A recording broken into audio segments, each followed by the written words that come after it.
Ah, the fun we have when we go through our old photos. Like I've said before, I have over 100,000 photos. I don't have a lot of them from my younger, baby, toddler, teenage years, things like that, because that's probably why I took up photography, because no one ever took a freaking picture of me.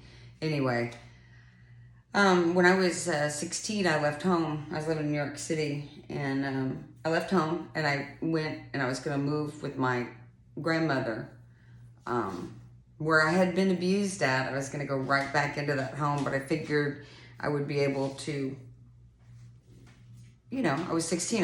That wasn't going to happen to me again.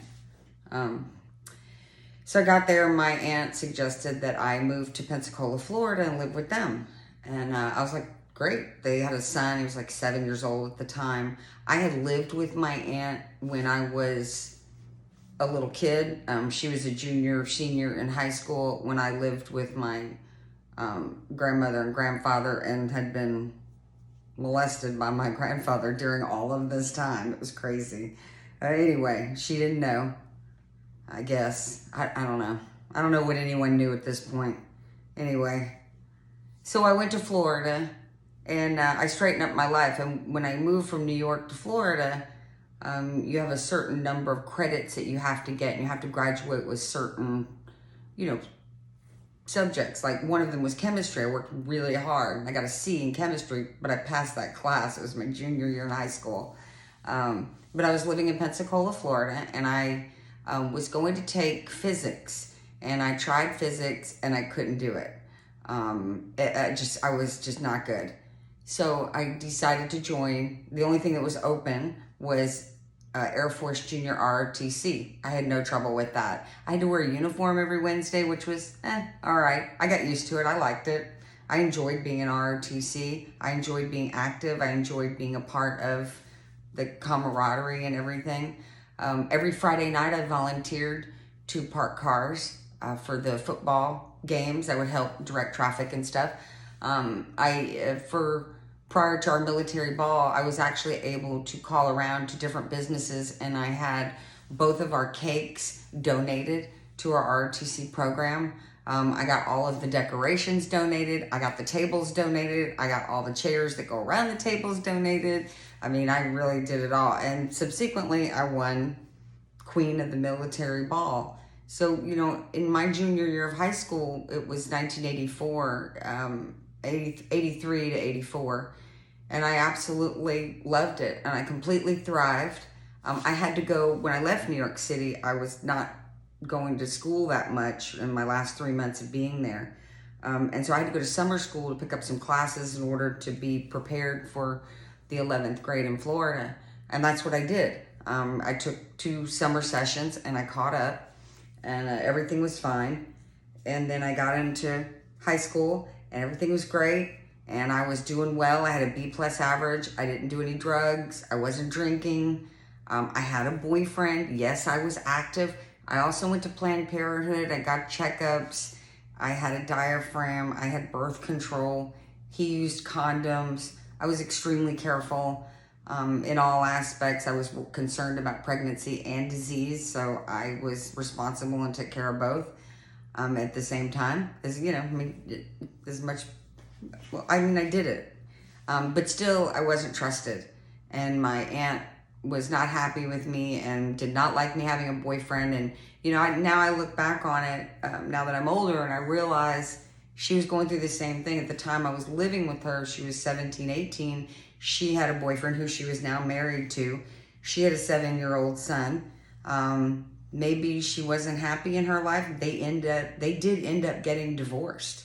When all was said and done. Maybe she wasn't happy in her life and she projected that onto me. I was fine. I was extremely happy. A year prior, like in March of 84, I had a boyfriend, and I was doing great. And 2 months later, I was going to be Queen of the Military Ball, and I was doing great in school, and everything was going really well. A year prior to that, I was 15 going on 16. I was living in a basement apartment on 17th Street and 3rd Avenue with 3 guys who were in a band. And I had taken 6 Polaroid photos of my naked self, which I only left New York City with 5 of those 6 Polaroids. So there's still a Polaroid out there of me when I was 16. And that was the Polaroid he was going to use to pimp me out. And I was going to get into prostitution. And it had been discussed. And then I decided to leave. A friend of mine who lived in the house, one of the guys, took me to dinner and said, look, I think it's time you found your own crib. And they mean, a place to live. And I just, it was a really good conversation. He treated me like an adult. I appreciated that. I kind of got the feeling that, I was probably in way over my head and I needed to make a change. And so I did. And I took that advice. He's actually still a friend of mine. He still lives in New Jersey and he's still in a band and the whole 9. But anyway, and I credit him with really turning my life around and saving me from I don't think I'd be here right now if I had not left New York City. So I moved and I changed my whole life. And I became the good kid. And still I wasn't trusted. Still I was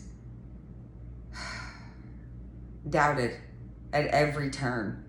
And then my boyfriend was graduating high school, senior year, and he was going into the Navy. He had signed up for delayed entry program, so he was gone. Or maybe it was Air Force. Actually, I can't even remember. I think it might have been Air Force. Anyway, he's still in it or was in it. I talked to him a few years ago. It did very well. Anyway, he was going to leave, and I was going to be a senior in high school. And then they got in their orders that they were being transferred to Hawaii. And it was my aunt, uncle, and my nephew. And I did not want to go to Hawaii. I didn't want to be on an island. I was very afraid of being stuck and I wouldn't be able to get back to the mainland. I wasn't going to have any money. I wouldn't be able to afford a ticket to fly from, Hawaii back to the United States. I felt like I was going to be trapped and I got really scared and things had gotten really bad with my aunt and uncle because they didn't trust me. I was sneaking out. I was with my boyfriend because they kept telling me I couldn't go. And so I went. To know where I had been, where I'd come from, and where I was at then, they should have given me a fucking medal because I was totally different. And then what happened after that was they left and they went to Hawaii, and I ended up moving to Louisiana where I lived with my brother, and I was a senior in high school, and I graduated from LaGrange Senior High. And when I went there, I did well too. I did really well in school. I got involved in activities. I became the school mascot. I was the purple alligator mascot for my senior year of high school at LaGrange High School in Lake Charles, Louisiana. I probably should look up, see if there's some pictures. I never even thought about that till just now. I have to look up and see if there are any pictures of me. But I ended up quitting before, right near the end of football season because the cheerleaders had not wanted me. I auditioned with 4 other people and the person they wanted didn't get it. And I did. And I tried out fair and square like everybody else, but because they didn't like the way I looked, I had short hair. I was kind of punk rocky looking. I was still recovering from being in New York City and that whole scene. And they were not prepared for that. That's okay. But now, it hurt my feelings. I remember turning in my alligator head and tail. I was very upset about having to do that. And I left it all there. And then I ended up dating my neighbor and I got married to him 4 months later. So yeah, that was great experience.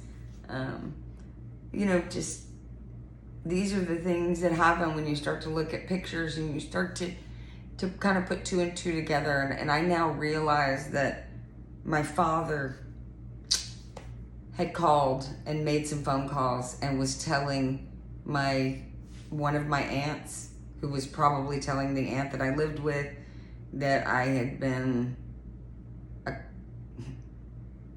a bad kid in New York City.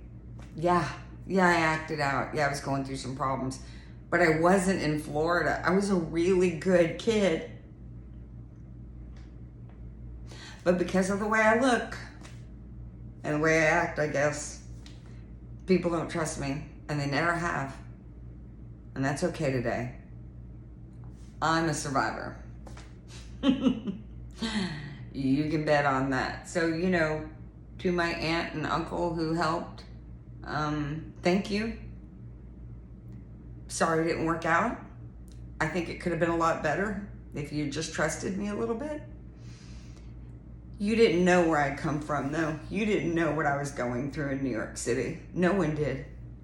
And then you only got the version that my father told you.